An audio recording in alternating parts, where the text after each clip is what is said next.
What does the elixir of life, the fountain of youth, and drinking from the Holy Grail have in common? Human beings' innate desire to be remedied. Imagine, in a distant future, there's a pill that you and I could take that would rid us of our physical and mental pain. It would be the end to all diseases and ailments as we know it. Most importantly, zero side effects. The year is 2052. Genius neurologist and Nobel Prize winner Dr. Denise Skinner has just released the single best contribution to human history. Nothing short of a miracle, Hapna. Because of Hapna, you watch as former drug addicts get clean, cancer-ill patients look reborn, and sexually transmitted diseases become a relic, a societal utopia. 3 years forward, Skinner has an announcement to make to the world. Anybody who has ever taken Hapna will die in 30 days' time. After 3 whole years, the question now is, did you take Hapna?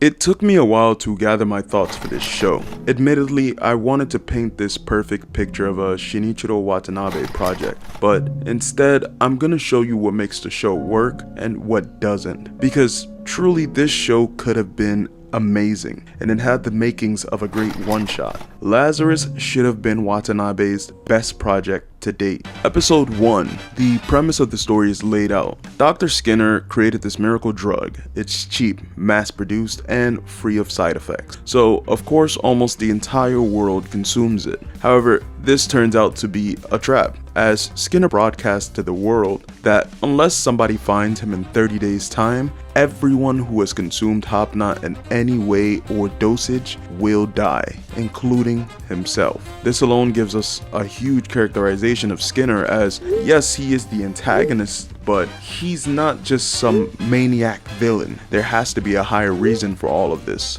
After all, his life is also at risk. So with the world panicked, frightened, and given a 30-day grace period to prevent nigh human extinction, the NSA, yes, that NSA, forms a ragtag group, and you probably see where I'm going with this. A group of people who are equipped with their unique skills individually to find Skinner, and equally important, a team that the NSA can plausibly deny any involvement in, as international law is about to become suggestions to these selected 5. On their own, they have no shot, but together, Axel Gilberto, our reckless main character, the team's parkour guy, and overall loose cannon. He's the vehicle in which most of the action follows. There's nothing he won't climb, run, or jump from, or for no reason explained, nobody he can't beat the shit out of. Douglas Hadeen, the African American, the group's effective leader, and probably the most level-headed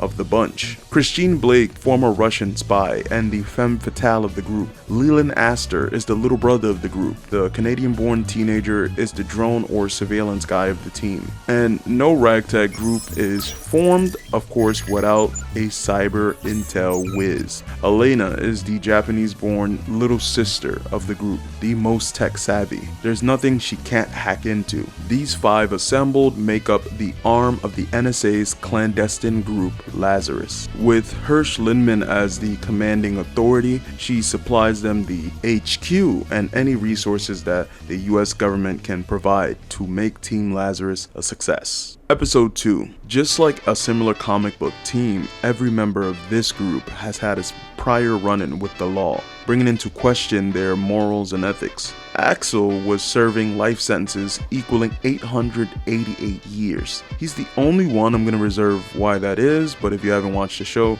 take a guess in the comments as to why. Doug's run-in with the law is a series of minor infractions in his own words. Leland is here for theft. Chris is a former Russian spy who can't exactly be trusted to not be a double spy. Funny enough, Elena, the youngest of the bunch, is the most wanted member of Team Lazarus, as she's one of 3 top hackers in the world. with a mountain of crimes committed with that skill. Naturally, Hirsch proposes their combined expertise be used to help find Skinner, and in return, they'd all stop being fugitives and have their records clean. With Team Lazarus's autonomy inevitable, two deterrents are introduced to keep them in check. First, the bracelets they all wear that monitor their locations and health status. It can also be used to inflict lethal damage on the members, collectively or individually, and perhaps the biggest deterrent is they've all consumed Hapna. So why not be the ones to save yourselves, save the world, and become international heroes? This is all you need to know about the show. I promised I would state what works and what doesn't, so without further ado, here's my glazing of the show.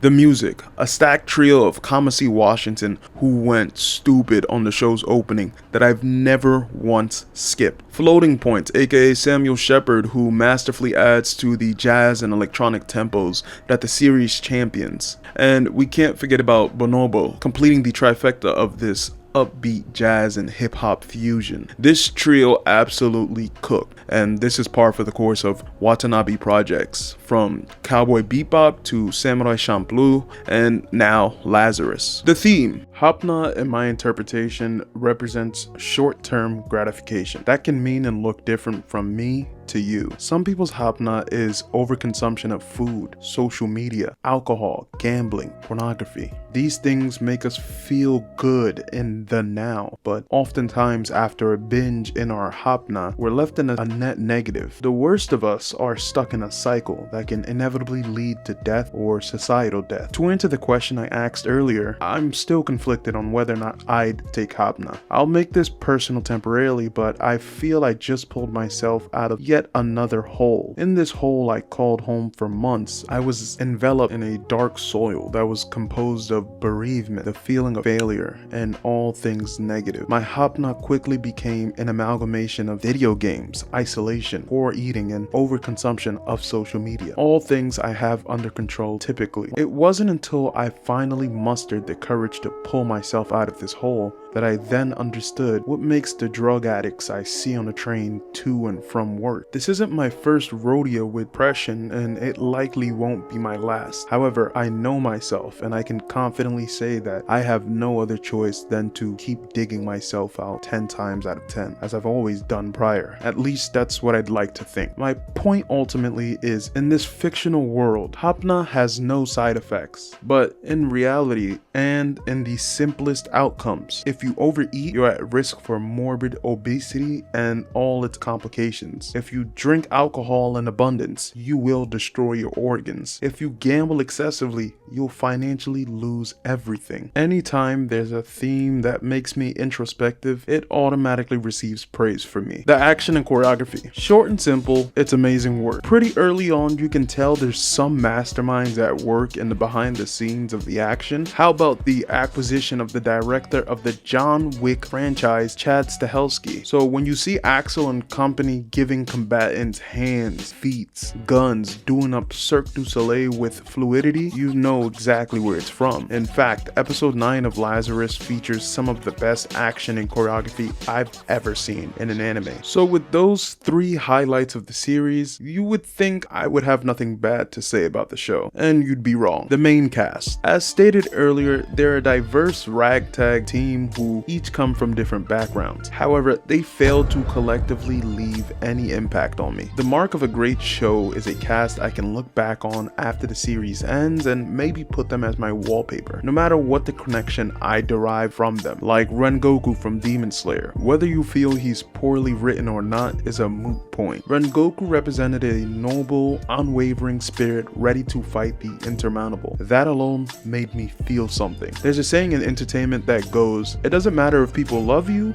or hate you, it's as long as they feel strongly one way or the other. The worst place you can be is in the middle. Unfortunately, that's exactly how the characters feel, in the middle. With some characters, they do try to explore in their past and what ultimately leads them to Team Lazarus, like with Leland, Chris, and Elena. In the end, it just didn't feel enough. The pacing. The pacing felt super awkward, with no linear direction direction. Worst of all, it felt cyclical. Majority of the season up until episode 9 through 12 is quite literally the gang finds a lead on Skinner, they follow that lead, the lead turns out to be a dead end, and rinse and repeat. It feels grating to realize this episode of action and world building is a nothing burger that will not help find Skinner at all. I'm not joking when I say it took up until episode 10 for an actual Skinner lead. I can also acknowledge that part of the goose hunt is by Skinner's design, to show them the fault of the world as we know it: poverty,